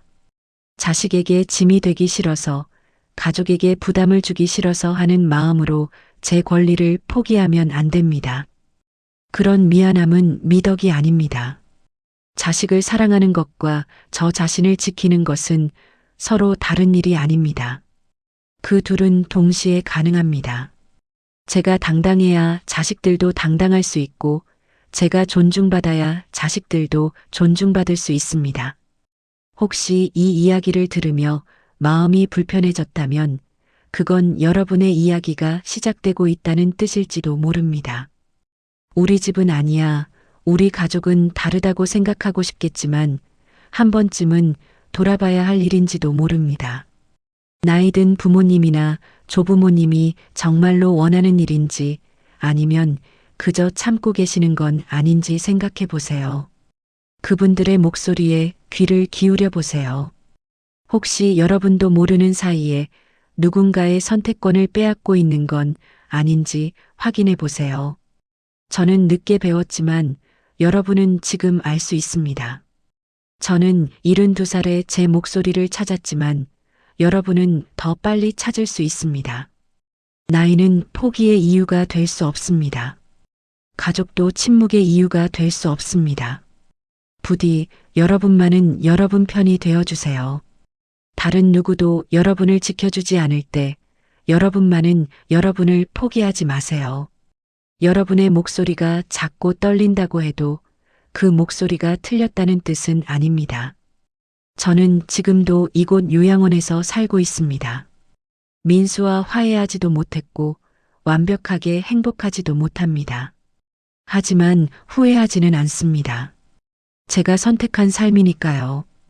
여러분도 여러분이 선택하는 삶을 사세요. 남이 정해준 삶이 아니라 여러분이 원하는 삶을 살아가세요. 그것이 제가 이 이야기를 통해 전하고 싶은 마지막 말입니다. 김영자, 72살의 이야기였습니다. 오늘의 이야기, 여러분께 어떤 마음으로 닿았을까요? 혹시 전하고 싶은 생각이나 나누고 싶은 감정이 있다면 댓글에 편하게 남겨주세요. 여러분의 한마디가 또 다른 위로가 되니까요.